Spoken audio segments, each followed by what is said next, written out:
Omar, Ate Jennifer, sino po ang tatay ni Bimbin? Kahit sabihin mo sa kanila, kahit sabihin mo ma'am, doon sa kanila, tatay niya. Kung saan kayo nakapunta. Kasi nanonood kaming yung ng cellphone. Yung video niyo, kuya.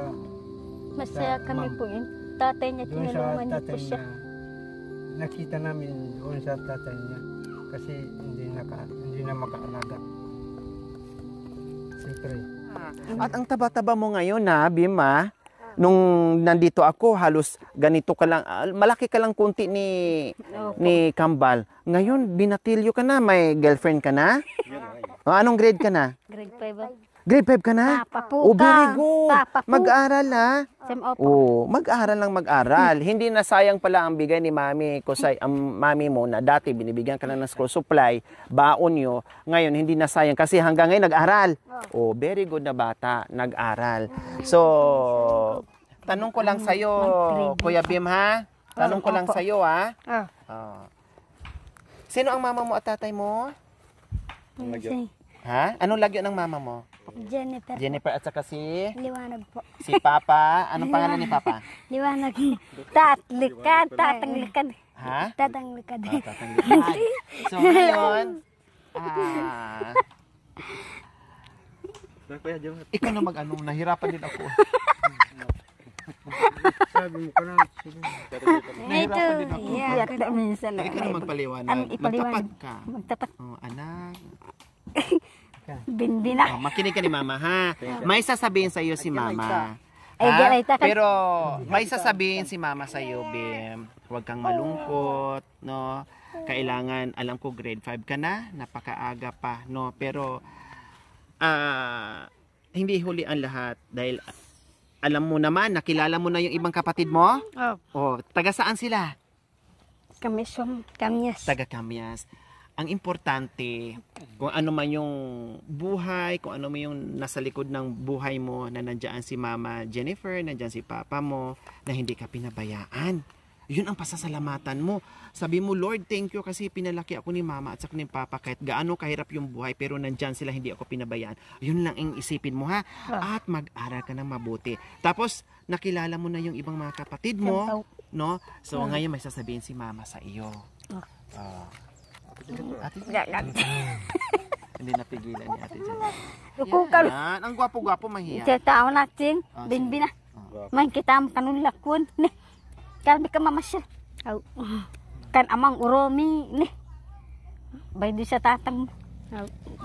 Gusto daw po. Kalbi ka mamasya. Alam mo si Tatay Romy? Kilala mo? Patilan ang sidarang Janet. Kanati dara mo. Okay lang sa'yo? Okay mo lang makilala si Papa mo? O ngayon, marami ka ng Papa.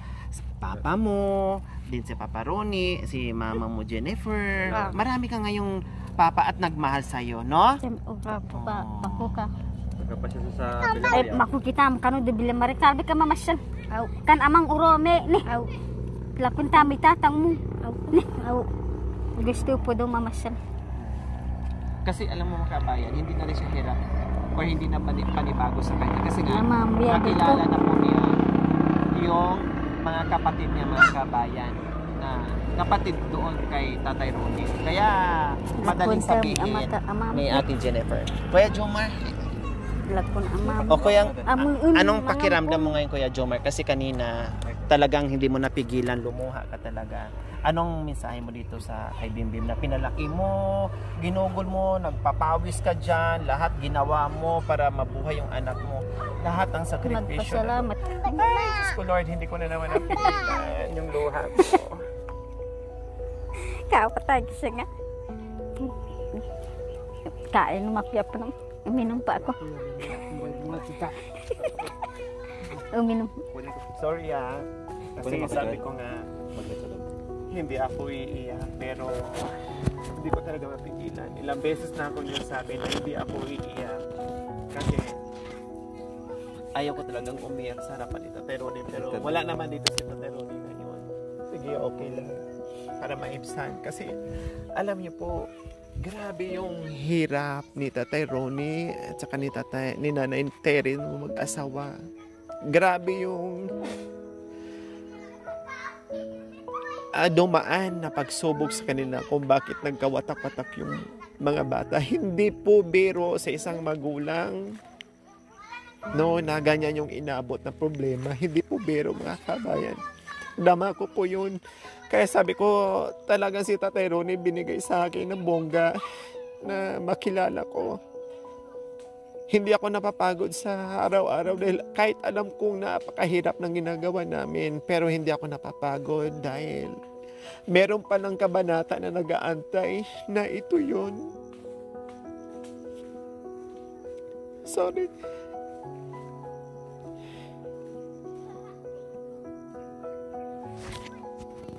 Lalo naming minahal si Tatay Ronnie. Lalo naming naintindihan yung sitwasyon kung bakit nagkandawatak-watak yung pamilya ni Tatay Ronnie. 7 silang magkakapatid, nawalay sa murang edad, 1 pa lang, hindi na alam kung saan. Tumanda na si Tatay Ronnie pa, mga kabayan. Yung ibang anak hindi niya alam, hindi niya kilala. Napakahirap. Kaya nandito tayo ang buong team. Kakayanin ko, sabot ang aking makakaya, mga kabayan, kung ano yung pwedeng maibigay ko na saya ng bawat isa sa magnanay, sa magtatay, sa mga anak. Nandito lang ang team na patuloy gumagawa ng paraan, mga kababayan. Pangalawang araw na namin, kagabi, nabot kami ng gabi, anong oras namin nakakauwi sa pagpupursige sa paghahanap sa mga anak ni Tatay Ronnie. Salamat din kay Kuya Jomar, kay Ate Jennifer, na hindi nila pinagkait yung bata ng bunsong anak ni Tatay Ronnie na makapiling man lang ng isang araw o ilang oras na mayakap, na maramdaman yung mga nangulilang panahon na ang tagal po na hindi po sila nagkita-kita. Kaya sabi ko, grabe si Lord, sobrang gumawa ng paraan, napaka-powerful na binigay tayo sa buhay ni Tatay Ronnie kung bakit napadpad tayo doon, kasi meron palang dapat ayusin na tayong nagiging tulay, tayong nagiging daan na magkita-kita sila muli. Kaya salamat sa lahat ng aking mga supporters. Hindi tayo nagkamali, at deserve ni Tatay Ronnie kung ano may natatanggap niya ngayon. At lalong-lalo na itong pagkakataon, mga kabayan. Kaya maraming salamat sa iyong all-out support po sa amin, sa panonood without skipping ads. Salamat po talaga. So, ito po ang bunsong anak ni Tatay Ronnie na hindi din po niya kilala. At magpaalam na tayo kay Kuya Jomar. Meron pa po isang babae. Kay Ate Jennifer, na nag-ampon at nagpalaki kay Kuya Bimbim. Kuya Bim, matanong ko lang sa'yo, hindi mo pa nakita si Papa Ronnie mo? Hindi pa? Ngayon, gusto mo ba siyang makita? Anong mensahe mo kay Papa mo, Papa Jomar mo, at kay Mama Jennifer mo na nagpalaki sa'yo, anak? At kami sabihin, salamat po. Salamat kay Mama at saka kay Papa mo na nagpalaki sa iyo. Ayan. Kaya kung ano pa man ang darating sa buhay mo, anak ko, huwag mong kalimutan si Mama at Papa mo, ha? Nakasama mo araw-araw, ha? Kasi sila, syempre, sila nagmahal sila sa'yo ng lubusan, lahat binigay sa'yo. Sabi nga ni Papa at saka ni Mama mo, lahat binigay, lahat ginapang nila para mabuhay kayo. Kasi, syempre, anak ka na talaga nila, hindi ka na iba sa kanila, hindi ka na malalaki ng ganyan, hindi ka na makapag-aral kung iba ang turing sa iyo, mahalin mo sila, mahalin mo rin si Tatay Ronnie, balang araw maintindihan mo ng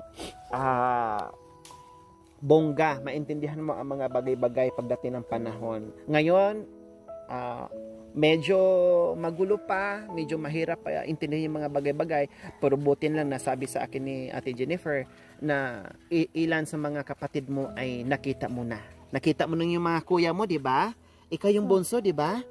Sinong kuya nakita mo? Si Binbin po, Kabinbin niya. Si Kuya Binbin. Tapos si Kuya Marwin. Sino pa?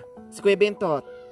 binisita. Pumunta na po dito. Oh, nakapunta na rin pala, binisita rin si Kuya Bintot. So, iilan-ilan na lang ang hindi nakita ni Kuya Bim. No, kumbaga, yung tatay na lang. So, tayo na ngayon para makita niya yung kanyang tatay Ronnie. A few moments later.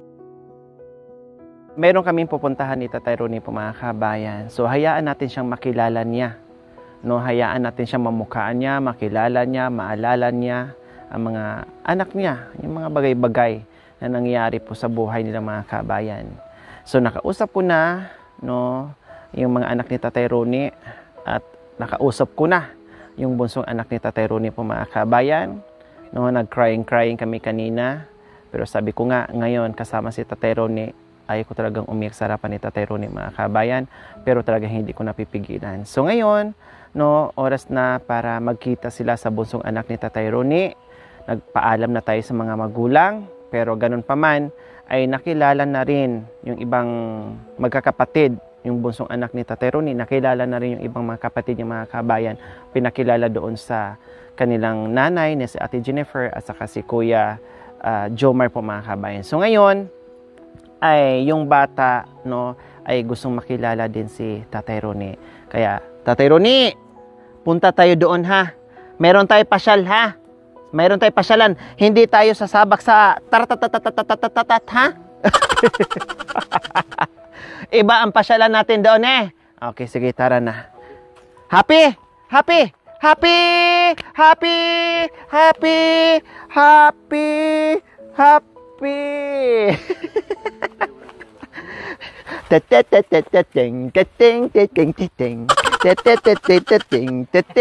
Parang pang magkaparihas pa tayo. Tinan mo, halos hindi magkalayo yung talaga ang utak natin, pare-parihas. O, tinan mo, hindi tayo magkalayo ng suot.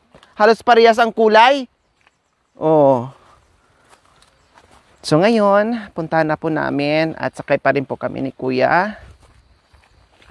So, ikaw na mauna, baka mahulog. Basta mag-hawk.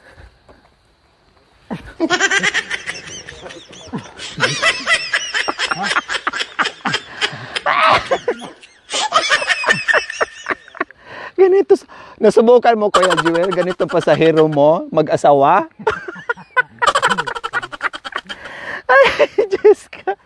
Oh, yumakap din siya, akala talaga ganito ang posisyon ko. Ay, Tatay Ronnie. Tawa lang tayo nito kahit ang dami nating iniisip na problema ni Tatay Ronnie. Haw.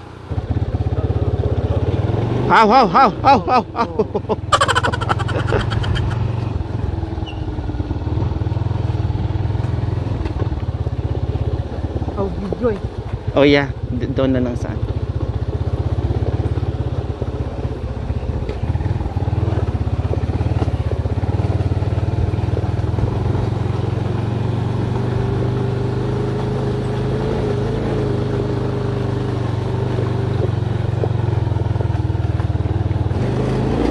So ayan po mga kababayan, kasama na po namin si Tatay Ronnie ngayon.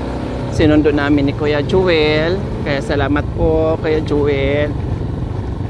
At oras na para puntahan namin yung bunsong anak ni Tatay Ronnie. Naibsan yung lungkot ng aking puso mga kabayan na ang dami na namang luha na lumabas sa aking mga mata. Ang dami ko na namang niluha dito sa bunsong anak ni Tatay Ronnie. Pero yung bata masiyahin po mga kabayan. No, masiyahin yung bata, wala namang nakitang kalungkutan sa mga mukha niya. Siguro dahil alam na niya, siguro kumaga dahil nakilala na niya yung kanyang mga ibang kapatid, no, mga ibang anak ni Tatay Ronnie. Kaya hindi na siguro bago sa kanya mga kabayan. No, hindi ko nakitaan na nalungkot or ano. Lahat ng sinabi natin ay willing siya na makita at excited siyang makita yung kanyang tatay na ito si Tatay Ronnie mga kabayan. So, ayan. Dahil hindi naman kami pwedeng magsabay-sabay kaya dalawang balik talaga, no? Dahil single lang po yung sinakyan natin. Hay! Huwag ka malikot! Maano tayo? Hawak ka lang dyan sa tiyan ko. Hawak. Yan, hawak. Yan. Aday, yung mapus talaga kuya. Oh, hawak lang na. Makan yan.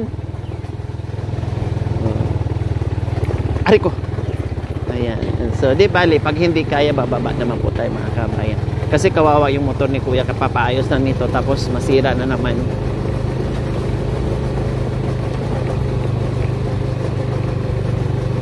Di bali, next year, bibili tayo ng helicopter para hindi na tayo mahirapan.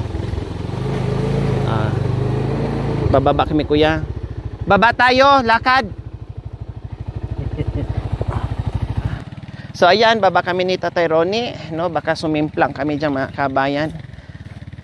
Delikado. At nalisanin mo ang aking timbang, araw-gabi naghihintay ng sulat mo. Pangako mong binitawan, minsa'y walang saysay. Magtapat ang iyong dapat tanggapin. Babalik ka rin upang tayo makapiling. May bukas pang naghihintay. Maikli sa mundo, sayang na po ito. Itapon mo.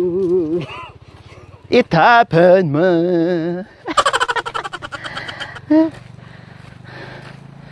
Kagandahan ng pagkabas, inimunat ni sadyang wala ay iyong pagmamahal.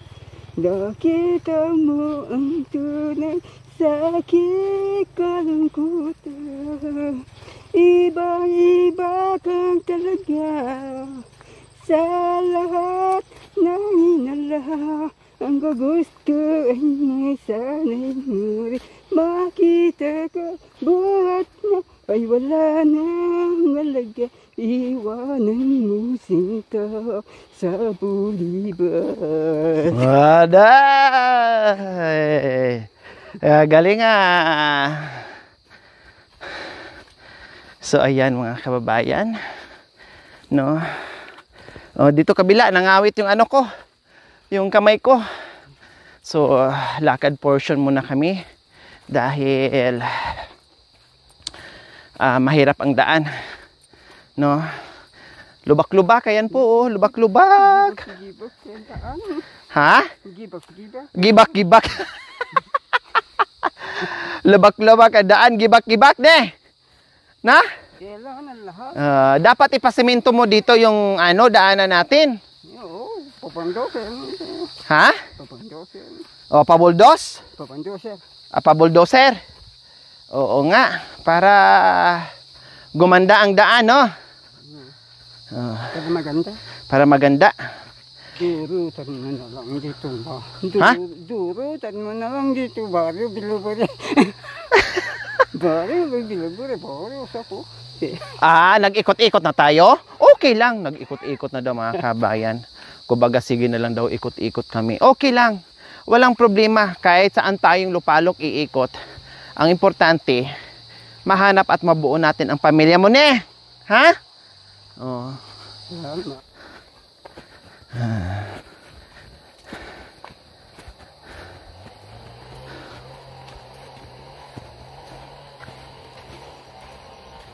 A few moments later. Ayan, sana sa Ate Jennifer? Nandito po. Sorry. Oh, yan. So, nandito na kami mga kabayan. Sinundo pa namin sa labasan si Tatay Ronnie.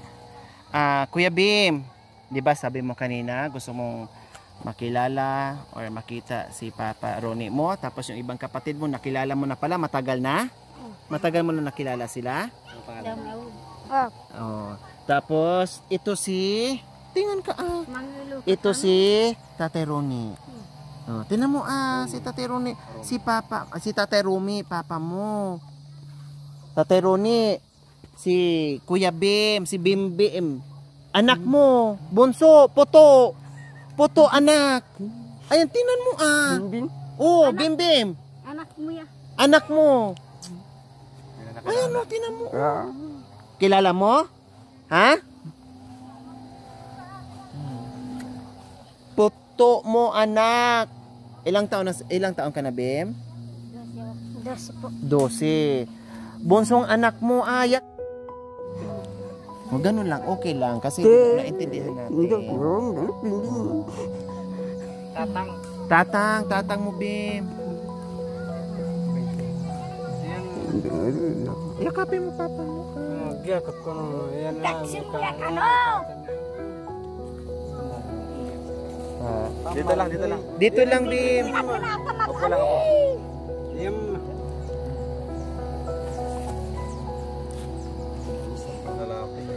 Bunsong anak mo, pangpitong anak mo, si Bimbim. Ayan, gwapo, oh.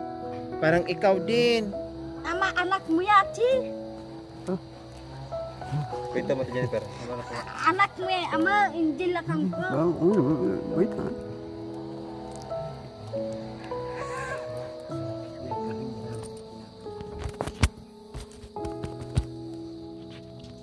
So, ang importante mga kabayan, no? Kasi hindi naman din, siyempre, maintindihan natin si Kuya Bim na, siyempre, malayo. Kumbaga, hindi niya nagisnan, no, yung papa niya. Siyempre, si Kuya Jomar at saka si Ate Jennifer ang nagisa. No, ganun lang talaga. At napaka-bata pa, napakamura pa ang edad ni Bim Bim. Pagdating ng panahon ay maunawaan niya yung mga bagay-bagay. Although medyo nahiya siya or natakot siya or nailap o ilap siya sa tatay niya. Siyempre kasi first time nilang magkita. Pero pag nakasanayan na makikita sila dyan sa daan, makasalubong sila sa daan, ay okay na. Kasi yung mga kapatid niya, okay naman siya. Di ba? Sa mga kapatid. O, niyayakap naman siya mga kabayan. Okay lang yun. Kasi normal lang po talaga yung mga kabayan. Hindi natin mapilit 101% agad na maging okay sila kaagad mga kabayan. At least, alam mo na ngayon, Bim, si Tatay Ronnie, di ba sabi mo kanina, gusto mo, labay mo makita si Tatay Ronnie, mamasyal doon sa kanya. O, ito na siya ha. Bim, Tino. Para pag nagkasalubong kayo dyan, halimbawa, ay makilala mo na si papa mo. Injeng kang iibon. Maimpusil. Pinasusok yung bote. Yung tita niya, pinagpasa-pasa. Bapa, pinaimpasa-pasa. Kinuha kuya. Kung saan daw binibigay si Kuya Bim. Tapos sila ang kumupkop. People. Ha? People sa paso bro. Pasa-pasa daw. Impasa-pasa. Bigay. Nalunos ako kanay ama. Naawa si Ate Jennifer. Pinalaki nila kaya ayan, lumaki na. Minggat karo ka na danin ama. Salamat. Ayun. Ito pero. No. Huwag ka na magbigay pera. 100 na naman pera mo.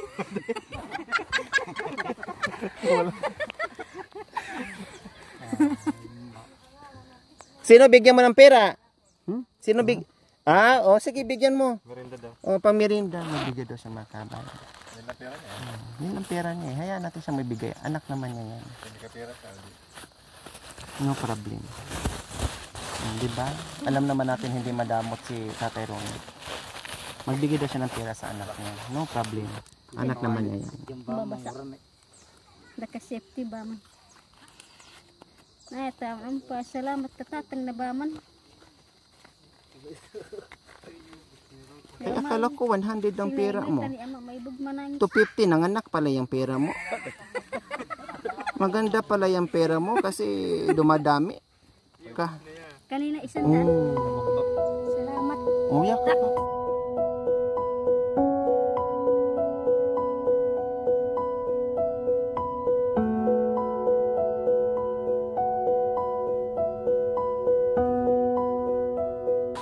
Marami pa pera. Tingin nga ako wallet mo. Tingin ako wallet. Wala na binhi. Wala binhi. Malaki ko din. Malaki. Tapos, wala nang laman. Kalimutan natin si Amang Romeo.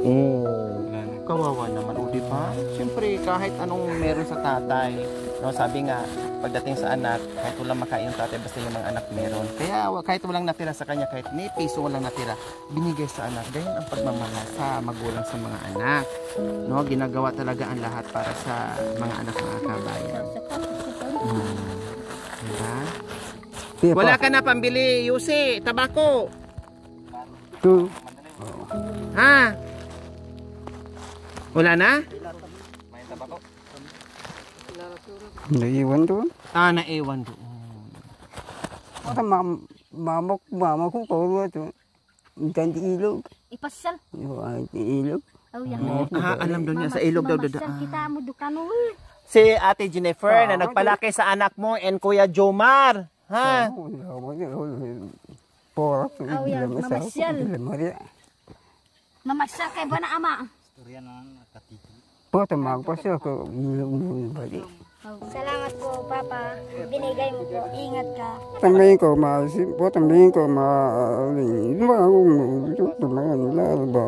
Papasyal sila doon. balik. Papasyal daw kayo sa balay, ha?